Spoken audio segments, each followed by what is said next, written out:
Get ready for the heart-pounding moment when a resourceful station mechanic and a proud alien princess are forced into an unimaginable bond to save her life. This shocking twist sparks an interstellar scandal, political intrigue, and a desperate flight through the galaxy, all set against a ticking clock.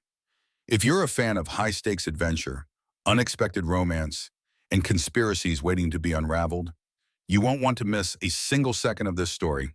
Stick around to discover how their daring escape leads them to uncover a galaxy-wide plot that could shake the foundations of every royal house.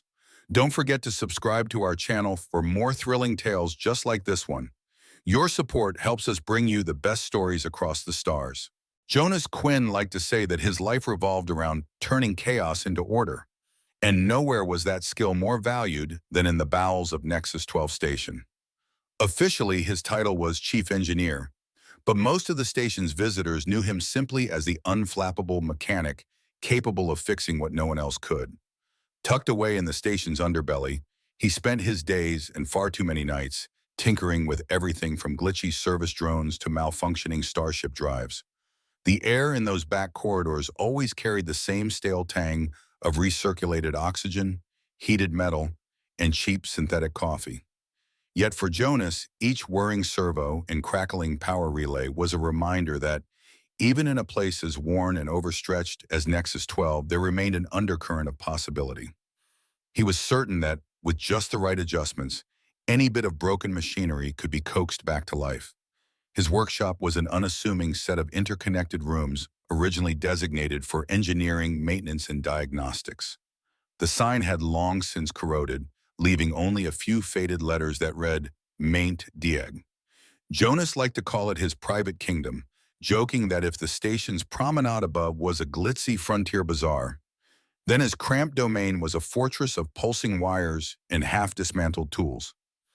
Everywhere one looked, half-finished projects lay in disorganized piles. Idle droids awaited replacement parts, while outdated scanners and circuit boards filled shelves that were perpetually in danger of collapsing. To the casual observer, it was a scene of disarray, but Jonas understood its unspoken logic. In every stack of spare parts, he saw potential solutions waiting for problems yet to appear. Late one cycle, after a marathon of repairs on a particularly stubborn hull seal, Jonas found himself reassembling a clunky service droid that had overloaded its processing core for the second time that month. The poor machine had a habit of wandering too close to the plasma conduits in the station's reactor ring. "All right, buddy," Jonas murmured as he tightened the final bolt on the droid's chest panel. "Try not to fry yourself again." The droid gave a series of uncertain chirps, pivoting its sensor-laden head in Jonas's direction. "Yes, yes, you're welcome," he sighed, flicking the power switch on his battered wrist tablet. A row of diagnostic lights glowed green. Another successful repair, at least for tonight. He was just considering whether to power down and grab a fresh cup of synthetic brew when a tremendous crash startled him out of his routine. Tools clattered to the floor, and a metallic screech echoed down the corridor leading to his workshop. Before Jonas could react, the heavy security door to his domain groaned open. What he saw next nearly made him drop his well-worn spanner. Standing in the threshold was a figure so out of place in his oil-stained corner of the galaxy that for a moment Jonas wondered if he'd fallen asleep and begun to dream. She was tall and poised, her skin tinted a striking shade of lilac, like twilight on an alien world. Her clothing, fine form-hugging fabrics embroidered with shimmering thread, suggested wealth beyond anything one typically found drifting through the hectic, grungy corridors of Nexus 12 Station. Despite the regal cut of her garments, what truly commanded Jonas's attention was the intricate crest resting upon her brow. It flashed with embedded gems that sparkled under the workshop's overhead lights, making it undeniably clear that this was no ordinary visitor. If the station rumor mill was to be believed, such crests belonged to the elite of House Venari, a powerful, centuries-old dynasty from a distant star system. The woman's hair, an iridescent silver violet, fell in sleek waves around her shoulders, and her eyes shone an intense gold. Those eyes were locked onto Jonas with unmistakable urgency. "You there," she said, her voice cutting through the mechanical hum with the authority of someone accustomed to instant compliance. You're the mechanic, correct? Jonas wiped the back of his hand across his forehead, smearing a streak of dark grease. He suddenly felt acutely aware of his rumpled coveralls and the day's worth of grime caked under his nails. Chief engineer, he corrected, standing a bit straighter. I can fix just about anything if that's what you need. But I'm guessing you're not here for a tune-up on a cargo loader. She swept into the workshop, ignoring the precarious piles of scrap and spare components. My name is Princess Saria of House Venari, she proclaimed, gesturing behind her as though an entourage might materialize at any moment. I'm here because my quantum drive is failing, and I have urgent business on the planet Vestalia. The repair docket in the upper levels told me it would be days before I could secure an appointment, but I don't have that time. She pressed her lips together, clearly fuming at the notion of any delay. So I asked around, and it seems you have a reputation for solving mechanical problems. Immediately. Jonas swallowed any sarcastic retort. Nexus 12. Station's officials were well known for their labyrinthine bureaucracy. In short, nobody got anything done without the right forms, fees, and signatures. Royalty or not, the system rarely bent. But if Princess Soraya had decided to skip the usual channels and come down here personally, her situation must indeed be dire. I might be able to help, he said, nudging aside a half-disassembled servo harness so the princess could pass. But I can't promise a quick fix unless I get a look at your ship. She opened her mouth as though ready to argue, but a spasm of pain suddenly crossed her features. Jonas noticed the slight tremor in her hand as she reached into a small pouch at her waist. The container was crystalline, filled with a viscous, shimmering fluid. She raised it to her lips and took a steadying sip. Before Jonas could utter a question, her eyes widened in alarm. The crystal flask slipped from her grasp and shattered on the deck, scattering shards and luminous droplets across the floor. Saria? Jonas blurted, lunging forward. Her knees buckled, and she collapsed against him. He managed to catch her just before her head struck the metal plating. Her skin, warm against his arms only seconds before, was now burning hot. The flush across her lilac cheeks deepened to an alarming hue, and her golden eyes, half-lidded, seemed to struggle to focus on him. Help! Me, she managed, her breath shallow and labored. Jonas felt his stomach lurch.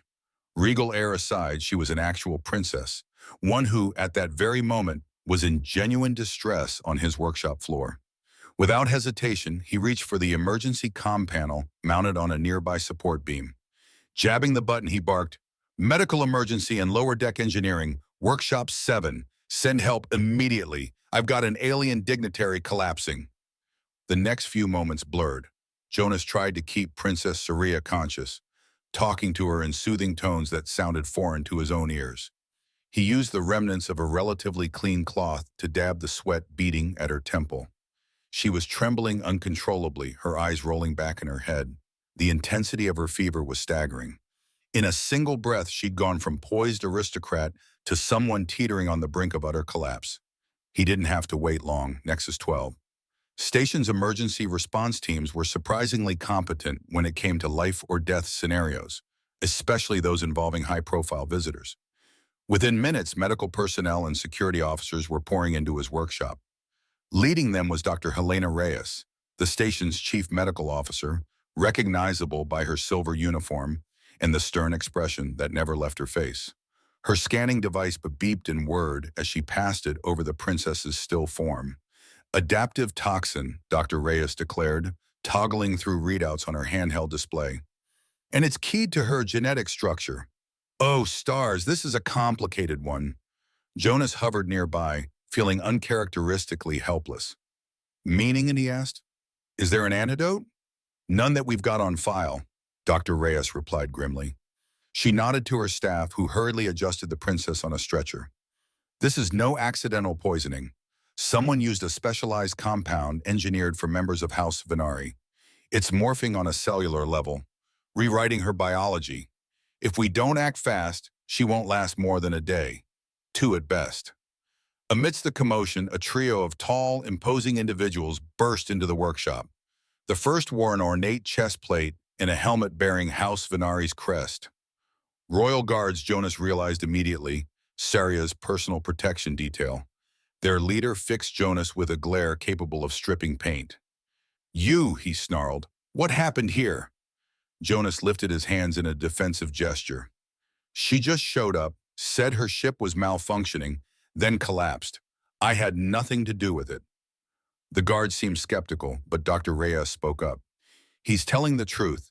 She's been dosed with a poison that has no known conventional antidote." Turning to the guard, the doctor continued, "We have one possible avenue. House Venari biology allows for something called a bioenergetic transfer, yes?" The guard's expression went tight, and Jonas noticed that the other two guards tensed as well. "That is a sacred and private matter," the guard said coolly. Herrera-Reyes's demeanor remained professional, but she didn't mince words. "In short, we need someone who can merge physically and energetically with the princess at the genetic level. If we find a compatible match, we can drain the poison from her cells, transferring it harmlessly to the donor's body, assuming the donor can survive the process. Otherwise, she will die within 36 hours. The gravity of the moment hung like a dense fog. Jonas watched as the medical team tried everything from injected stabilizers to high-frequency scalpels that tested the poison's reaction. Through it all, Princess Soraya's condition deteriorated by the minute. Fever sweat soaked her once pristine outfit, and her skin, normally a soft lilac, had taken on a pallid bluish tinge. Though her eyes remained shut, her face contorted in pain whenever a fresh wave of poison surged through her system. "We need a universal screening," Dr. Reyes announced, punching commands into her datapad. "All station personnel, any local visitors, anyone we can find. If House Venari protocols allow it, we start scanning for a match." The lead guard exchanged anxious glances with his colleagues before nodding stiffly. "It is our only chance," he agreed, as though each word was being torn from him. "We'll handle the official broadcast to our territory, but time is short. We won't manage to get anyone from House Venari here in under 40 hours. "That's already too late," Dr. Reyes said. Jonas felt compelled to do something, anything, though the notion of a bioenergetic transfer sounded as alien as the princess's own physiology. He ended up filing into line alongside mechanics, freight haulers, random passers-by, and a handful of tourists from the station's upper deck, each of them undergoing a quick genetic scan from one of Dr. Reyes's portable devices.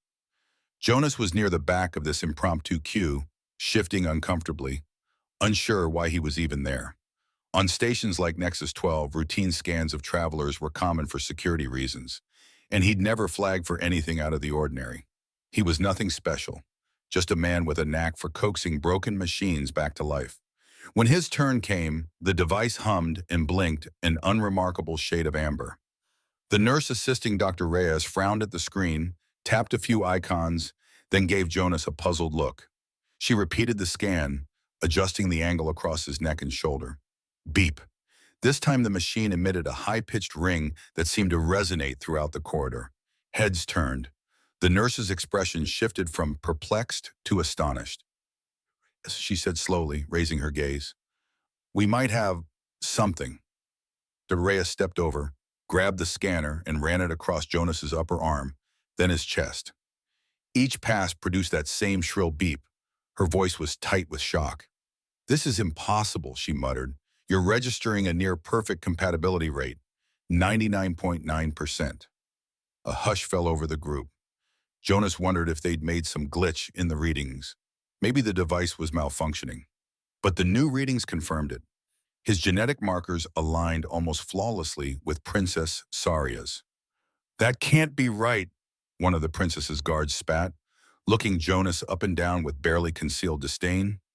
"He's human." De Reyes arched an eyebrow. "Human, yes, but with some unusual genetic signatures I haven't seen before. However it got there, the result is the same. Jonas Quinn is the best match to save the princess." While the murmurs from the gathered crowd rose in pitch, Jonas struggled to wrap his mind around what the doctor had just pronounced. A perfect match? Him? He'd spent his entire life tinkering with engineering puzzles, never suspecting his own body held any hidden anomalies. It was surreal to think that something in his DNA, a quirk or a carefully guarded secret, had made him uniquely capable of providing a cure. "Wait," Jonas finally managed, his voice hoarse. "What exactly does this bioenergetic transfer entail?" From her spot near the medical equipment, Dr. Reyes sighed, looking suddenly much older. It's an intimate act, Mr. Quinn. For House Venari, this type of energy exchange is traditionally part of a mating ritual, used in times of grave illness or to seal certain familial bonds. Direct physical contact, skin to skin, including an exchange of bodily fluids, is mandatory, and the process can be quite dangerous, especially when performed under duress. Jonas felt heat flare in his cheeks. Around him, the throng of station employees and random onlookers had fallen silent. It wasn't just a casual kiss or a simple handshake. This was sounding more like the beginnings of something irreversible. And that means me and the princess? Debrit Reyes nodded solemnly. Yes, in simpler terms, you'd have to mate with her, at least to the extent that it triggers the full bonding effect. The poison must be invited out of her cells and into yours, and only a very precise, very intense interaction can accomplish that. A strangled noise escaped from one of the guards, a tall, imposing woman with a House Venari crest etched onto her breastplate. Her Highness cannot be bound to a random mechanic. The lead guard shot her a scowl as if to restore discipline, then turned to Dr. Reyes. How much time do we have? 36 hours at best, the doctor replied, tapping her data pad. Her vitals are already slipping. We'd need to begin the first phase of the transfer immediately. If we delay, the poison will do permanent damage, or worse. At that moment, a weak voice called from the stretcher. No, not him. Princess Saria's eyelids fluttered, her breath ragged. She fixed Jonas with a hazy stare. Anyone else? Jonas felt the sting of that remark even though she was clearly delirious. Still, he reminded himself she was royalty and used to a life far removed from station drudgery. Binding herself to some unknown engineer must be the stuff of nightmares for her. But he also sensed her fear. Beneath the veneer of arrogance was a woman whose body was betraying her, clinging to the final threads of life. Your Highness, Dr. Reyes said firmly, the scans show no one else within range can help.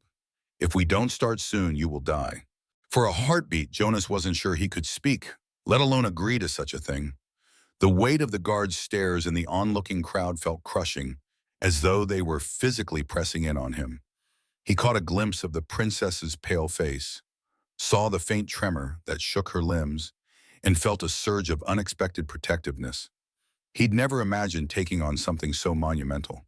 Saving a life by forging a bond that was, by all accounts, meant to be lifelong. But the alternative was unthinkable, standing idly by while she succumbed to a toxin specifically designed to kill her. Against the background of beeped confirmations and the hushed voices of medical staff, Jonas cleared his throat. All right, he said, voice steady despite the chaotic swirl of emotion in his chest. If this is what it takes to save her, I'll do it. He felt an immediate ripple of shock roll through the assembled crowd. The guards exchanged tense looks, and Dr. Reyes exhaled, relief visible in the set of her shoulders. She stepped closer, speaking so only Jonas could hear. You should know the bonding might have side effects for you as well. Once established, the link connects you physically and empathically. Separation can become painful or even harmful if you stray too far apart. Jonas squared his jaw, glancing at the princess. I don't see much choice. Just then, heavy footfalls reverberated in the corridor. A new voice thundered from beyond the parted onlookers, laced with fury and a sense of unquestioned authority. Where is she? Where is my betrothed? The crowd parted as a figure strode forward with overwhelming presence. He stood at least a head taller than the tallest guard, and from his broad shoulders extended not 2 but 4 arms, each one capable of wielding a weapon on its own. His attire bore the crests of another royal lineage, House Kadir, etched into an imposing breastplate. The polished metal glinted cruelly under the workshop's fluorescent lights. With all 4 arms tensed, he looked ready for immediate confrontation. Kadir, Princess Saria breathed, her voice cracking. It was the first time Jonas heard her sound vulnerable in a personal rather than purely physical sense. Your Highness, Prince Kadir growled, turning his steely gaze upon Jonas. Explain this scandal. They said some human is poised to share the sacred bond with you. That cannot be allowed. Before Jonas could respond, the lead guard stepped in, raising a placating hand. "My prince," he began, addressing Kadir with deference. "Princess Saria has been poisoned. No one else here is genetically compatible enough to attempt the cure in time. Mr. Quinn is her only chance." Kadir's four hands clenched into fists. "Then we find someone else. I will not have her bound to some worthless station rat." The princess stirred again, though her strength was waning fast. "Kadir, enough," she whispered. "I cannot." She gasped, a fresh wave of pain forcing her words to halt. Jonas felt anger surge in his chest at Kadir's contempt, but in the same moment he recognized that the prince's rage was fueled by possessiveness and fear. "Look, I didn't ask for this," Jonas said, trying to keep his tone calm. "I'm just the guy who can save her. You can see she's running out of time." Dr. Reyes's voice rose, cutting through the tension. "We're done arguing. Either we begin now or the princess's chance of survival drops significantly." She gestured for Jonas to help move Saria from the stretcher onto a nearby mobile medical platform. "Kadir, if you refuse to let this proceed, you'll be condemning your betrothed to death." Prince Kadir's four hands shook, white-knuckled. Perhaps it was the truth of those words, or the shock of seeing Saria so close to the brink, that finally forced him to stand down. With effort, he turned away, but not before casting Jonas a look of pure, simmering hatred. Medical personnel rushed to prepare a small, partitioned area within the workshop. There wasn't time to transport the princess to the station's main medical ward. They sealed off the space with a series of sterile, collapsible screens. Dr. Reyes gathered a handful of scanning instruments, hooking them up to the platform that supported Saria. The princess herself was delirious, her skin clammy and her eyes fluttering. Jonas approached the makeshift medical station, heart pounding in his chest. This was happening too fast. He barely had time to grasp the gravity of it. He could only imagine how Saria must be feeling, drifting in and out of consciousness, forced by circumstance to bind herself to a total stranger. "Jonas," Dr. Reyes said quietly, taking him aside for a moment, "we'll need at least some initial contact before we can move her anywhere safe. This might begin with simple touch. However, the deeper the bond, the more thorough the toxin transfer. You'll have to be prepared for more if her body demands it quickly." Jonas rubbed his hands over his face. I get it. It's a life or death procedure," he murmured. "I'm not squeamish, doctor, but this is far beyond my expertise." She offered a sympathetic half-smile. "Believe me, it's beyond mine too. But your DNA is what we need, and you have a willingness to help. That's enough for now." He nodded, squaring his shoulders. Stepping forward, he reached out to gently take one of Saria's hands in his own. Her fingers were slim, trembling, and radiating heat. The moment they touched, Jonas felt an odd tingle run along his skin, as though static electricity were passing from her body into his. Saria moaned softly, her eyelids fluttering open for the briefest instant. "You, again," she said, her voice barely audible, each syllable a struggle. Jonas felt her ring of golden irises lock onto him. Despite the haze of her condition, there was a moment of clarity, an acute awareness shared between them. "Yes, princess," he replied gently. "Me again, the one who's going to keep you alive." Outside the partition, Kadir and the guards watched in tense silence, while a crowd of station staff and random onlookers hovered, transfixed. Jonas could practically feel their collective anxiety, but none of that mattered. Right now, it was just him and Saria, locked in a moment that would change both of their lives forever. End of part 1. Despite the chaos swirling around them, Jonas Quinn felt a strange sense of calm settle over him when he first clasped Princess Saria's hand. All around, the makeshift partition buzzed with voices.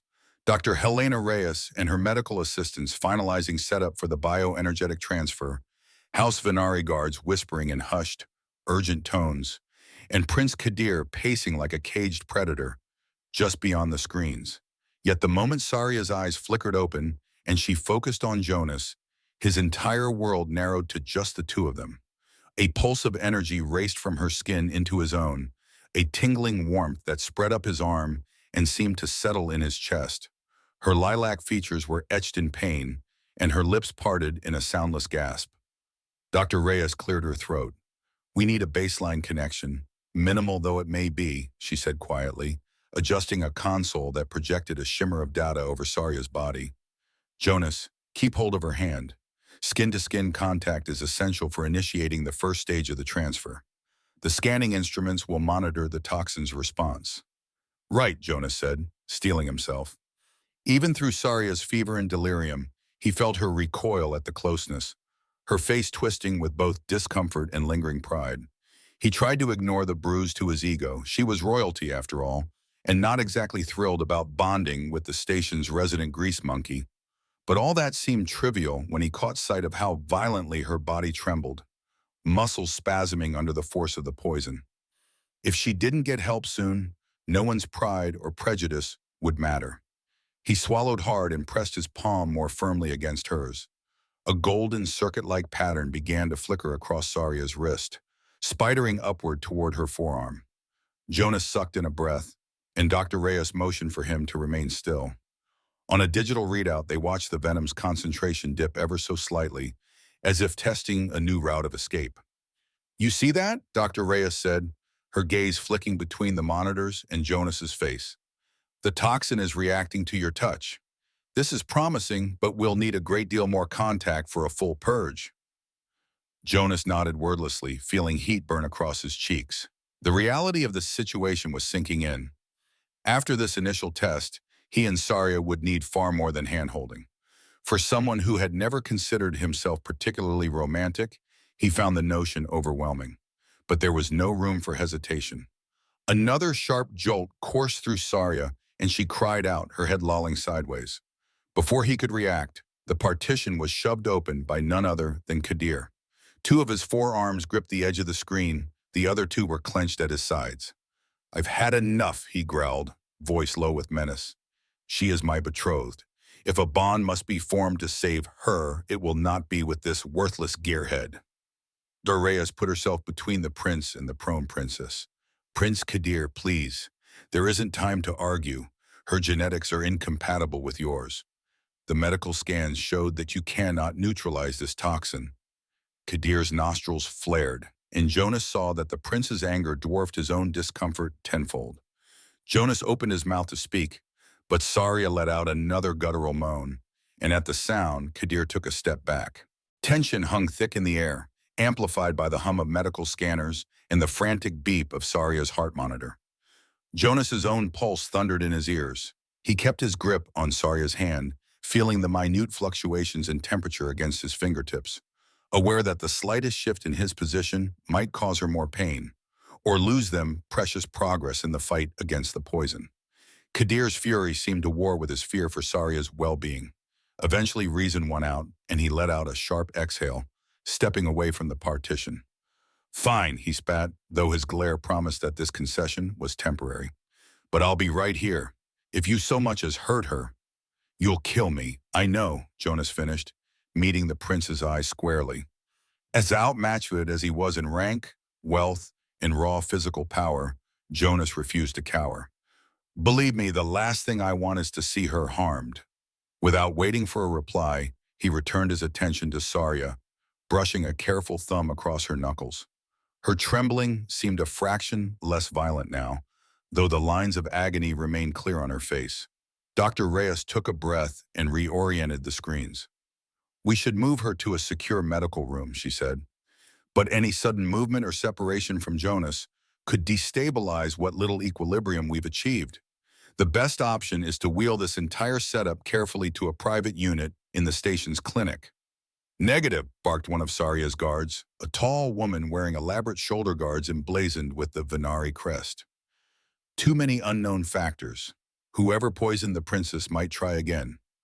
Or Kadir's enemies could exploit the commotion. Kadir's lips curled, but he didn't refute the statement. It was clear House Venari and House Kadir had complicated, interwoven politics far beyond Jonas's understanding. The guard continued. We should relocate to your workshop, Engineer Quinn. We have reason to believe it can be made secure faster than the public medbay. Actually, Jonas replied, hesitating. My workshop might be more discreet, but it's not exactly set up for major medical procedures. He didn't relish the thought of turning his cramped domain into an ICU, especially not with an entire retinue of suspicious royals in tow. Still, the guard had a point. At least there, Jonas knew every exit, every tool, and every hidden corner. We'd have to clear space, but we could seal the main doors, and the maintenance tunnels run right under the floor. We'd have multiple escape routes if things get dicey. Saria stirred, managing to open her eyes again. Enough. Talk, she murmured, her voice scratchy. Sweat matted her silver violet hair to her forehead. The golden pattern on her wrist pulsed a faint light. This venom hurts too much. She turned her head just enough to glimpse Jonas, and for a moment her expression softened, as though she saw something in him beyond a mere station mechanic. Please, do what you must. The group exchanged looks. Whatever House Venari protocol dictated about modesty and privacy during a forced bonding, it paled in comparison to the princess's immediate need. Darius nodded at Jonas. All right, let's get her moved carefully. We'll keep the partition around the platform and roll it to your workshop. Step by step, no sudden motions. The trek to Jonas's workshop felt like the world's strangest parade. Two guards led the way, scanning each corridor for potential threats, while Dr. Reyes walked beside the medical platform with her instruments. Jonas stayed at Saria's side, never losing contact with her hand, each subtle shift in her fever-racked body reminding him how close she was to critical. Behind them, Kadir and the remaining guard brought up the rear. Every step was marked by a looming sense of danger, fueled by the knowledge that whoever administered this poison might be lurking somewhere in the station's shadows. As they took a turbo lift down to the lower level, Jonas tried to ignore the stares from curious onlookers. Word traveled fast aboard Nexus 12 station, and it was already abuzz with rumors of a royal scandal. With each passing corridor, more gawkers appeared, some genuinely concerned, others simply hungry for spectacle. A cluster of news drones whirred overhead, broadcasting live to the station's ubiquitous feeds. Jonas grimaced, tightening his hold on Saria's hand. Royalty or not, no one deserved to have their medical crisis turned into an interstellar tabloid circus. Stand aside, barked the lead guard, waving a stun baton to clear the path. A few brazen reporters jostled for vantage points, cameras rolling, each hoping for a glimpse of the stricken princess. Kadir snarled at them, brandishing all four arms in a display of intimidating ferocity. The reporters backed off, though their lenses remained fixed on Saria's weakened form. At last they reached the workshop, and Jonas almost sighed with relief. While it was hardly a pristine hospital ward, the cluttered space felt more familiar, like stepping onto home turf. Tools, spare parts, and half-finished repair jobs cluttered nearly every surface, but at least the environment was private. Jonas motioned for the guards to push a wheeled table and some crates out of the way, creating a clearing at the center of the room. Dr. Reyes instructed the station's medical staff on how to anchor the partition around Saria's rolling bed. Jonas, you'll need to stay within a few meters of her at all times. If you move too far away, the partial link we've started could destabilize, causing a dangerous backlash for both of you. Jonas cast a sideways glance at the princess, whose brow was slick with perspiration. Understood. He recalled hearing that House Venari bonds could grow so intense that even a few paces of distance would cause physical pain. It seemed like a twisted design flaw in nature. Except this time it wasn't purely natural. It was partly enforced by the specialized poison engineered for her downfall. Saria twitched as Jonas approached. Her eyes opened, and for the first time since they left the corridor, he saw a flash of clarity in those golden irises. Jonas, she rasped. The way she said his name was jarringly intimate, as though tasting each syllable. I can feel your presence more than before. What's happening to us? He shook his head. I don't know exactly. The doctor says it's part of the bonding process. The poison is pulling us closer together, and it's going to get more intense. Beneath the overhead lights, the golden design that had spread to her forearm was visibly pulsing in time with her heartbeat, and perhaps his own. They laid Saria onto a more comfortable makeshift bed, courtesy of a reinforced exam cot Dr. Reyes had requisitioned from one of the station's clinics. The partition screens provided a semblance of privacy, though Jonas could still sense Kadir's volatile presence on the other side. The prince paced, occasionally barking questions at the guards or into a communicator. It was obvious he was coordinating something, likely more reinforcements or a private security detail that would do his bidding. Jonas settled into a stool beside Soria's cot, carefully keeping her hand in his. Her fever still burned hot against his skin, and every now and then she'd tremble or twitch with a spasm of pain. "Dr. Reyes," Jonas called, "how do we escalate the contact without, going too far?"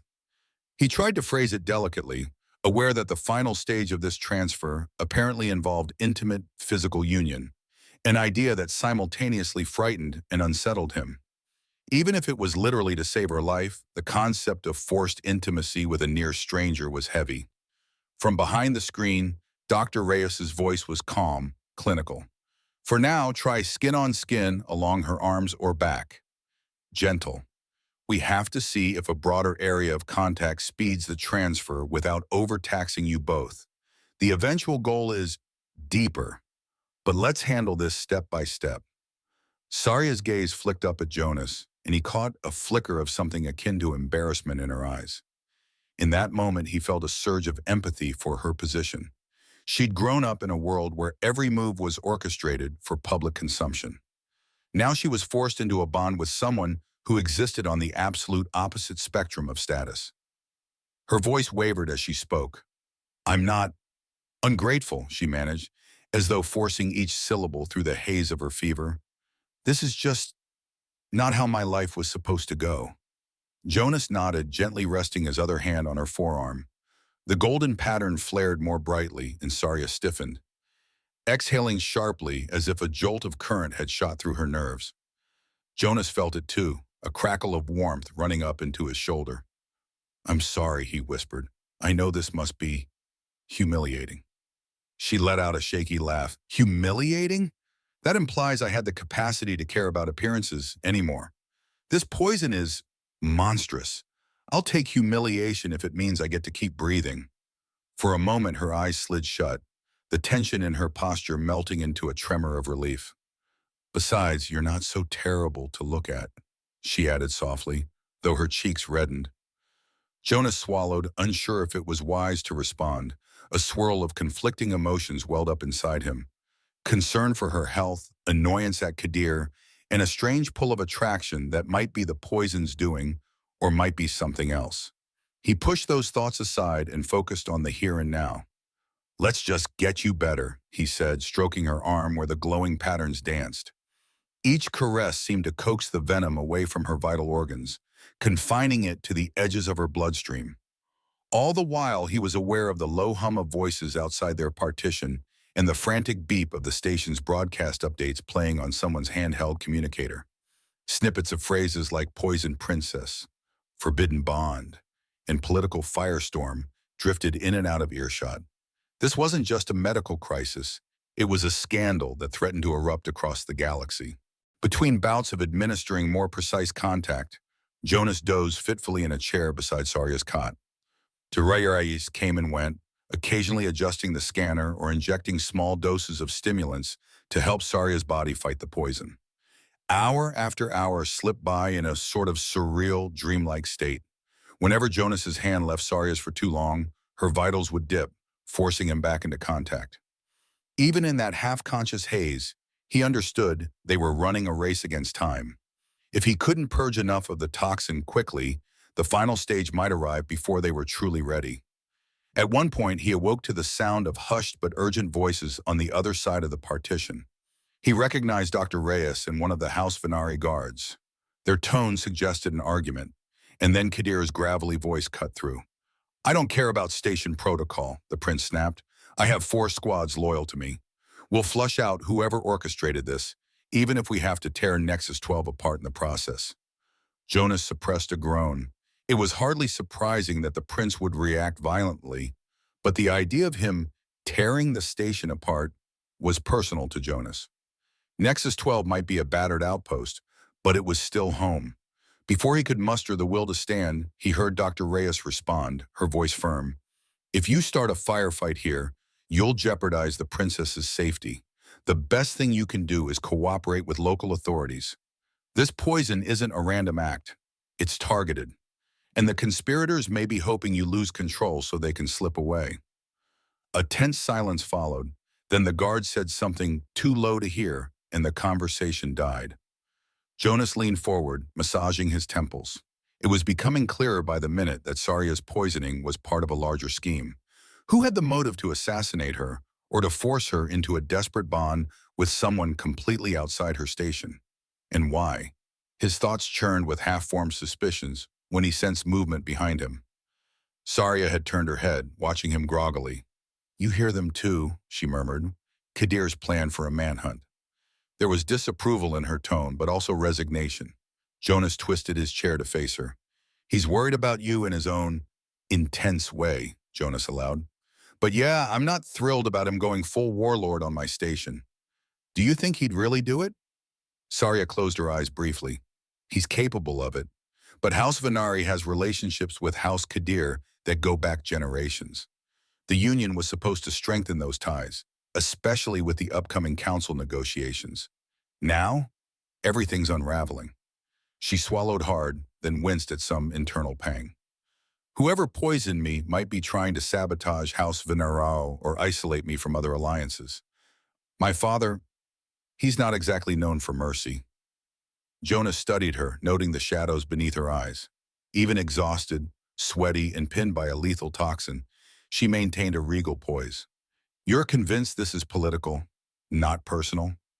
Her gaze flicked downward. "House Venari has enemies. Every major dynasty does. But more than that, we have scientists who've been researching advanced biomedical projects for decades. If some subset went rogue or struck a deal with a rival..." She trailed off, haunted. "I just can't see why they'd want me bonded to a random outsider, though. Unless..." She bit her lip, abruptly shutting down that line of thought. Jonas reached out, lightly tracing the edge of the golden circuit-like pattern that had spread along her forearm. The warmth between them intensified, and her eyelashes fluttered. "Unless what?" he asked gently. "You said unless, like you had a suspicion about why they'd orchestrate this bond." She hesitated, wrestling with whether to reveal her guess. Finally, she sighed. "Some in House Venari have advocated for radical alliances, genetic ones. They believe our species should merge biologically with certain humans to accelerate evolutionary advantages. It's been the subject of rumor and hush-hush intrigue for decades. My father always dismissed such talk as extremist nonsense." Jonas's stomach churned. "So you're saying there's a faction that wants to fuse humans and Venari more directly, maybe by forcing the first successful bond?" Sarya nodded, biting her lower lip. "If so, that would explain why they created a toxin that only a very specific genetic match could neutralize. The moment I was exposed to that poison, I'd have no choice but to bond with the pre-selected human who matches my biology. They'd get what they want, an unbreakable living symbol of a new union. And given House Venari's traditions, once a bond is made, it's essentially permanent." Jonas felt a cold knot tighten in his chest. "But they didn't account for the fact that I'd be... me." He remembered the nurse's shock at the scanner results. Dr. Reyes's disbelief. "I don't have any fancy lineage. My mother was a pilot. My dad was a station worker. There's nothing special about me, unless someone manipulated my genes without my knowing." He thought back to his earliest childhood memories aboard far less stable stations. His mother had died in a shuttle accident, or so he'd been told, and his father never liked to discuss the details. Was it possible she'd stumbled onto something bigger? That she'd been part of an experiment, or forced to volunteer? The questions swirled, a storm of uncomfortable possibilities. "They could have tracked me my whole life, waiting for the chance to use me as their perfect Venari bond candidate," he muttered, the anger in his voice subdued but unmistakable. Sarya reached for his free hand, surprising him. "If that's true, then you and I are both pawns in a grand scheme.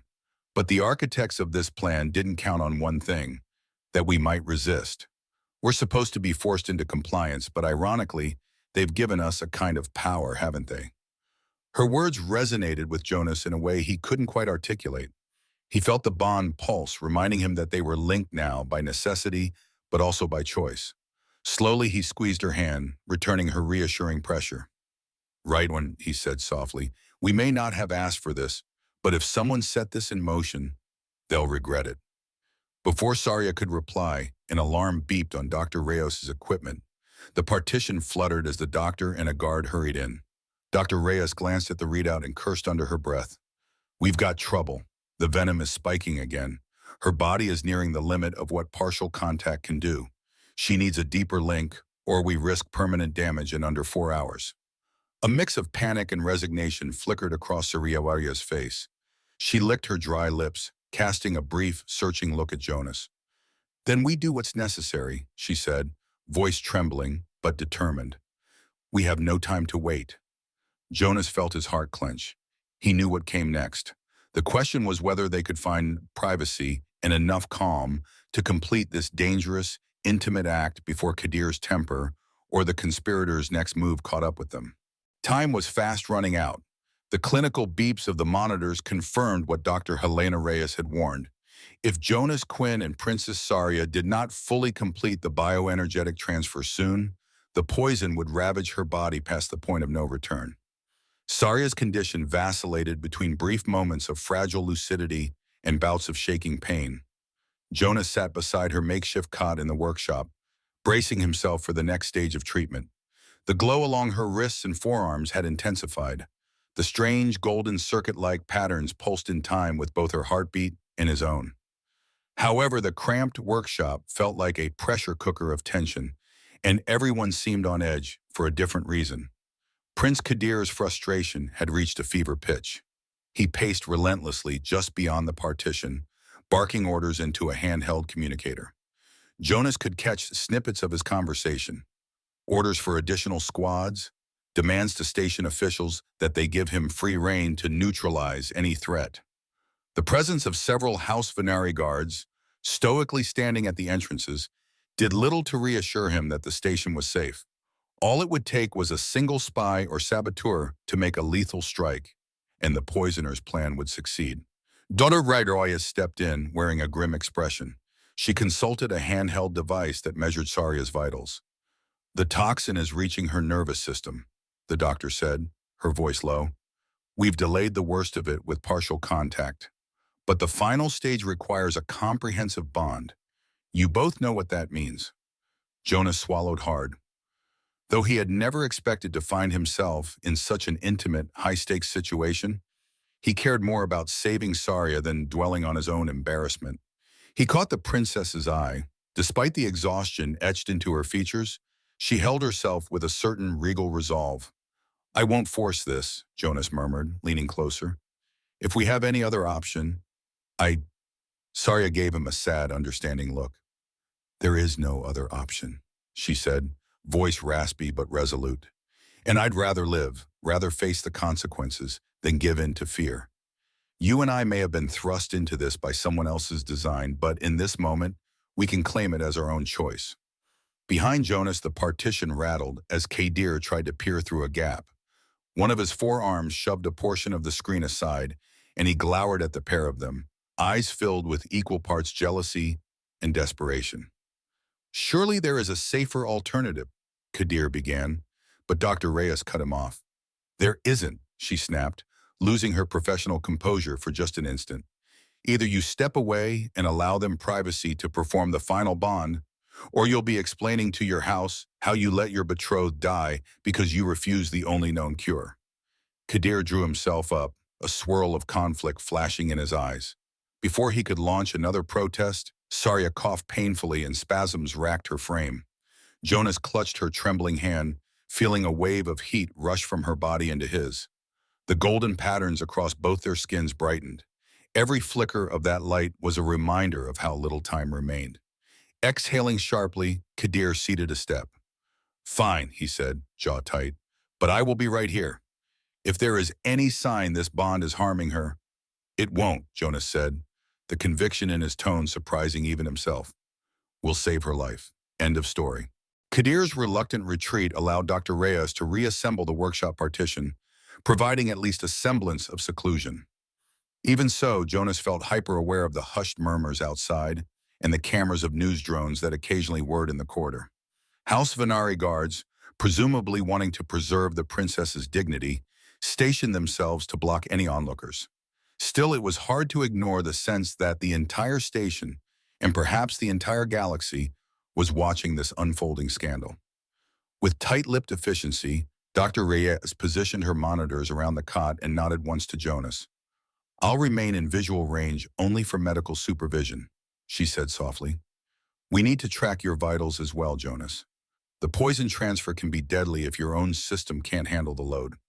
Signal me if anything goes wrong." He gave an affirmative nod, though words felt stuck in his throat. When she withdrew, he was left alone with Princess Saria. She sat up slowly, propping herself on one elbow. Even in her weakened state, her poised bearing reflected a life lived amid ceremony and decorum. Her silver-violet hair spilled around her shoulders in disarray, but her gaze remained steady. They locked eyes. In that moment, Jonas felt a powerful wave of empathy and understanding surge through their link, an echo of her own thoughts drifting into his awareness. He sensed her conflicting emotions: fear of the unknown, a sliver of embarrassment, but also a fierce determination not to become a pawn in some grand conspiracy. He realized that the bond was already deepening, and she could probably pick up on his own swirl of anxiety and protectiveness. For a man who prided himself on calm problem-solving, the rawness of that emotional transparency was startling. Saria broke the silence first, her voice laced with vulnerability. "I am sorry," she said, pausing to swallow a lump in her throat. "All the times I've implied you were unworthy when you have only tried to help. It was pride or habit or both. I never realized how cruel it must have sounded." Jonas shook his head. "We're from completely different worlds. I get that. Besides, let's focus on saving your life now. There's a time to talk about everything else once you're safe." She started to nod, but a fresh wave of pain clenched her features. Her hands shot out, grasping his. The golden circuits along her skin glowed, responding to the mutual contact. Jonas inhaled, steadying himself. He could practically sense the venom swirling beneath her surface, waiting for the catalyst of an intimate bond to be drawn out.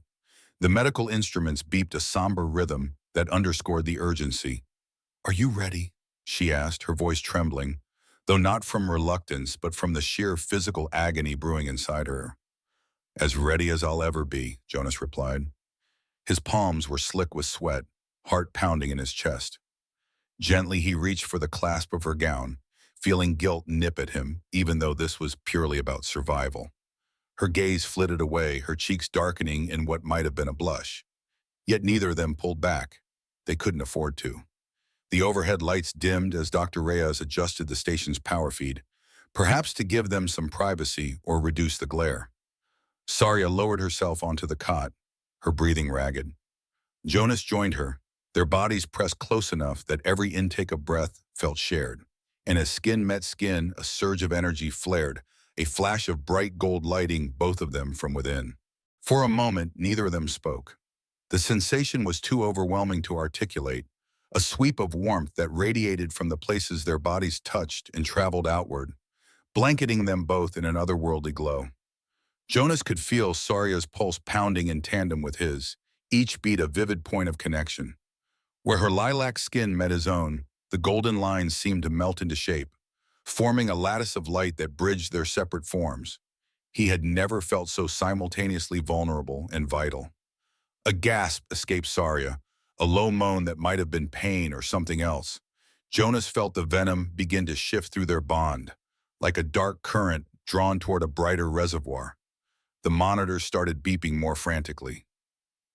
He glanced sideways and noticed his own heart rate skyrocketing, but Dr. Reyes was keeping her distance, only peering through a narrow gap to ensure he wasn't going into shock. "It's moving," Saria murmured, her eyes rolling back slightly. "I can feel it draining, but it's so intense." Jonas steeled his courage, remembering Dr. Reyes' warnings. If the toxin overwhelmed him, both of them could be lost. Drawing a slow, measured breath, he focused on the warmth of their link, guiding the poison away from her core and into his own system. At first, the sensation stung like fire beneath his veins, but it gradually melded into a scorching ache that pulsed in time with the luminous lines across his skin. He fought to keep from crying out. The last thing he wanted was to alarm her further. In the corridor outside, muted shouts indicated some commotion, likely more station dwellers pressing in to see the spectacle, or Kadir barking orders at his retinue. But in the enclosed space behind the partition, Jonas and Saria existed in a suspended reality, each heartbeat forging a deeper connection than either had thought possible. They had never chosen this bond willingly, yet the deeper it went, the more Jonas began to sense genuine closeness, empathy, and even a flicker of real tenderness for the woman in his arms. As minutes stretched, Saria's breathing grew less labored, her trembling eased, and she clung to Jonas with a desperation that transcended mere medical procedure. The tension in her muscles ebbed, replaced by a languid warmth. Jonas, on the other hand, bore the brunt of the toxin's slow migration. Spots danced in his vision, and sweat beaded across his forehead. His body felt heavy, as though weighed down by lead. At one point, he almost feared he would pass out from the pain. Summoning what little clarity remained, he whispered, "Doctor, is it working?" Irarias moved closer, scanning Saria's vitals, then his. Relief tempered her professional tone. "Her major organs are stabilizing. The poison load in her bloodstream has dropped significantly. But your levels, Jonas, are dangerously high. The next few minutes are critical." Saria's eyes fluttered open, and a surge of alarm resonated through their bond as she realized Jonas was in trouble. "No," she croaked. "Don't let it kill Nim. Not after—" Her voice caught, and tears glistened at the corners of her eyes. The thought that Jonas might forfeit his life to save hers was almost too horrific to bear. He managed a shaky smile, though each breath felt like inhaling molten steel. "We'll both make it," he promised, praying it wasn't a lie. In that moment, an unexpected commotion erupted on the other side of the partition. Shouts rang out, and the hiss of weapons being primed reached Jonas's ears. Before anyone inside could react, the screens were violently shoved aside, revealing two masked figures dressed in sleek black infiltration suits. They appeared out of nowhere, brandishing pulse rifles. One aimed directly at Dr. Reyes, forcing her to back off, while the other took a stance near Jonas and Saria. "Don't move," one intruder snarled, his voice distorted by a vocal modulator. Around them, House Venari guards scrambled to respond, but the intruders had chosen their moment well. Kadir's contingent of soldiers, station security, and the Venari detail were mostly grouped near the corridor's outer entrance. This smaller entryway had been left lightly watched. Jonas instinctively shifted to shield Saria, ignoring the searing pain in his veins. Through his haze, he realized that these assailants must be connected to the poison plot. They seemed far too prepared, too deliberate in their timing, to be random opportunists. "Stay back," Jonas growled, though he had no weapon and knew he was in no condition to fight. Still, he refused to yield an inch.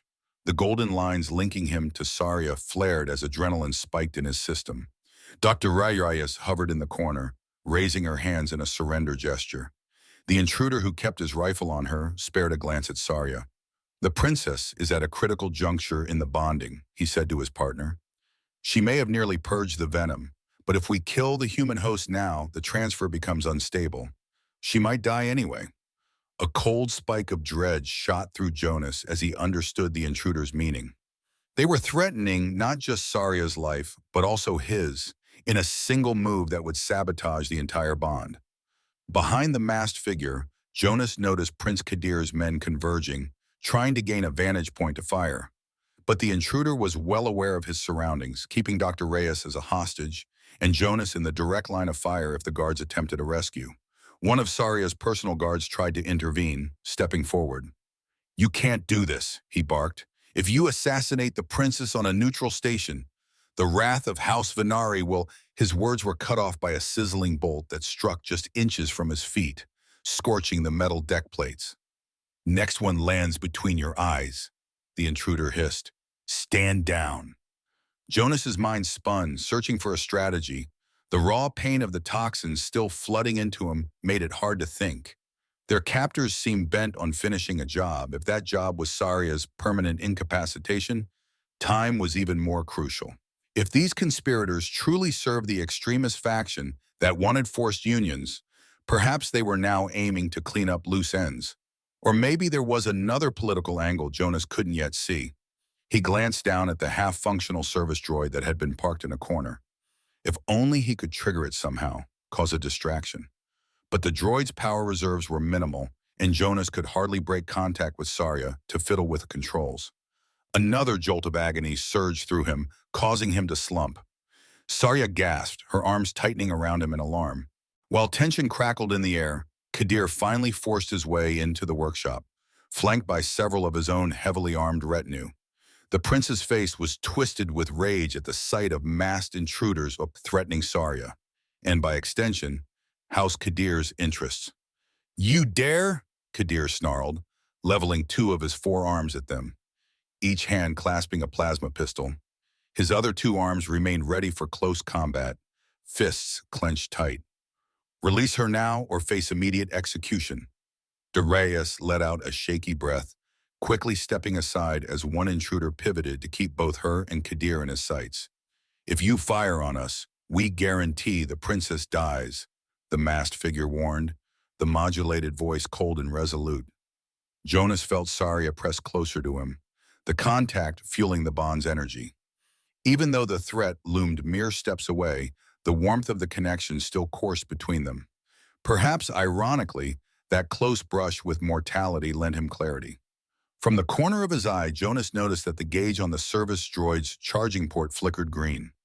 One spark of ingenuity cut through the pain. If he could just issue a remote command, maybe the droid could cause enough chaos for them to gain the upper hand.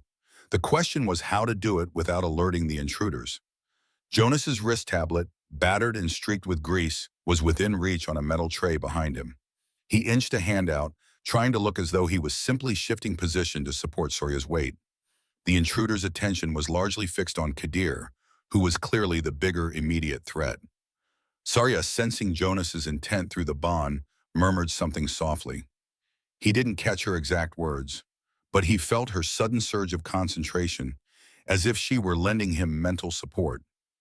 Bolstered by her presence, Jonas managed to grab the wrist tablet.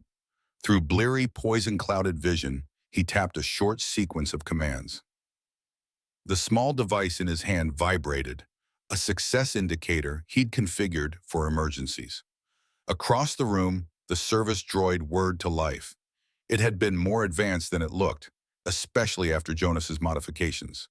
A spool of fiber cable uncoiled from a storage compartment, snaking across the floor. The masked intruder who guarded Darius heard the mechanical noise first, whirling around too late. With a metallic clang, the droid propelled forward, spitting out a tangle of cable that snagged the intruder's ankles. Dr. Reyes seized her chance, ducking low and scrambling away.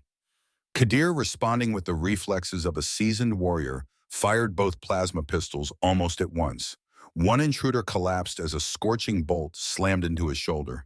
The other tried to retaliate, but Kadir's guards swarmed, tackling him before he could get a proper shot off. The entire skirmish lasted mere seconds, an eruption of violence that left the masked attackers incapacitated on the workshop floor. Jonas felt relief wash over him so strongly that he nearly blacked out. The combination of draining poison and the adrenaline crash sapped what remained of his strength. Saria tugged on him, her expression frantic. "Stay with me," she pleaded, her eyes burning with worry. Kadir stood over the subdued intruders, panting. Two of his men yanked off their masks, revealing ordinary humanoid faces, unremarkable except for a single insignia on their necks, a stylized serpent coiled around a star. One of Saria's guards let out a low hiss of recognition. "That's the mark of the Vashra Cabal," he said, glancing to Saria. "They've long been rumored to experiment with forced genetic mixing." That rumor, Saria said weakly, just became fact. She looked to Jonas, reaching to brush the sweat from his brow. "But that means the poison plot truly was part of some twisted plan to bind me, and by extension House Venari, to a carefully engineered human. And you—" She didn't finish her sentence, but the implication was clear. Jonas Quinn had likely been a target of secret genetic experiments from birth. Time for reflection was short. Jonas's condition was precarious, as the medical scanners soon made obvious. With the threat in the workshop temporarily neutralized, Dr. Reyes dashed to Jonas's side, injecting him with a specialized drug cocktail. "He's nearing critical toxicity," she warned Saria. "The only thing keeping him alive right now is the partial synergy of your bond. If it's not completed soon, he'll crash. Saria nodded, a look of steely determination crossing her face. She glanced at Kadir, whose expression had shifted from anger to grudging acceptance. "Help Dr. Reyes secure the intruders," she told him, summoning what remained of her royal command tone. "Then we need to depart the station immediately." Kadir scowled, but his posture softened fractionally. "You're still not well enough to travel," he said, looking reluctant to yield. "My medics can be here in minutes."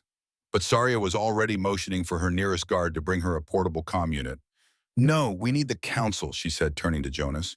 She could sense his confusion through the bond, so she explained, "If this Vashrad cabal tried to weaponize me and you, then we have no choice but to take our story to the Galactic Council.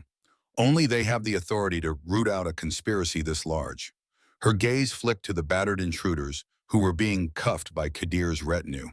"Besides, I suspect the Cabal has agents in every corner of the galaxy.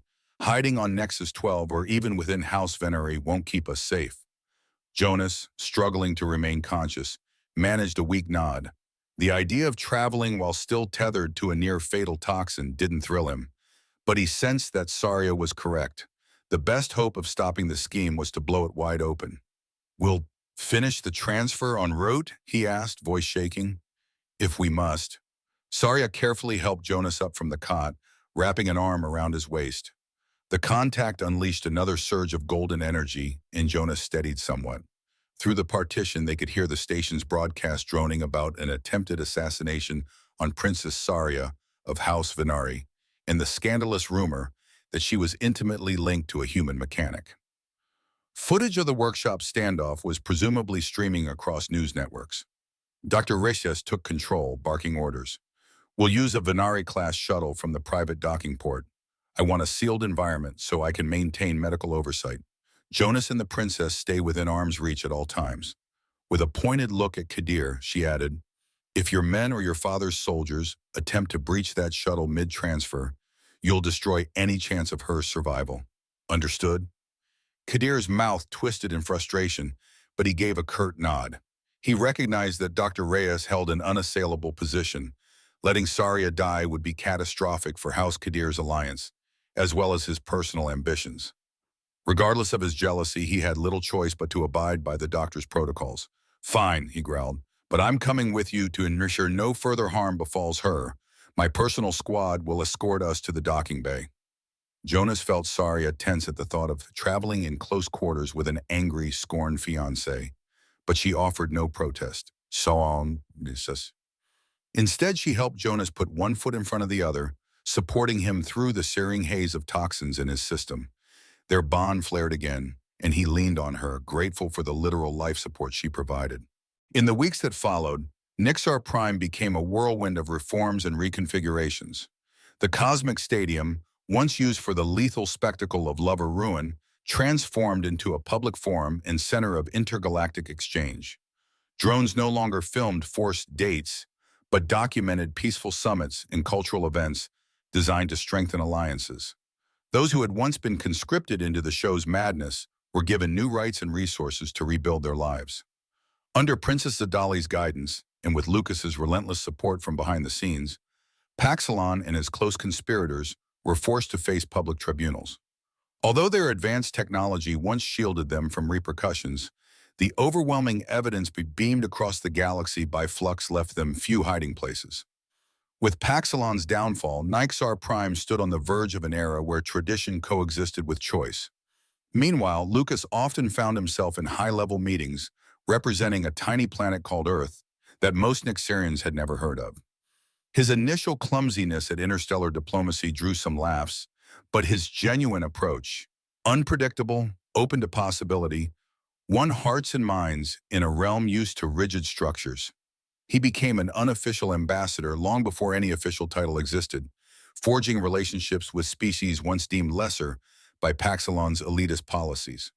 When the time came for Lucas to return briefly to Earth, both for personal closure and to demonstrate Nixar's new openness to alliances, Zadali insisted on accompanying him. A specialized craft, retrofitted with quantum-laced engines, bridged the gap between star systems in a blink of fractal light. Stepping into Lucas's old studio apartment felt surreal for them both. The battered microwave still held that fossilized slice of pizza. The chipped mug, the same one that had triggered so many improbable mishaps, stood in its usual spot on the counter. Zadali's first words upon seeing the cramped space were a soft, amazed laugh. I never imagined a place so cluttered could feel strangely comforting. She tapped a panel on her sleek bodysuit, scanning the immediate area for quantum anomalies. All clear.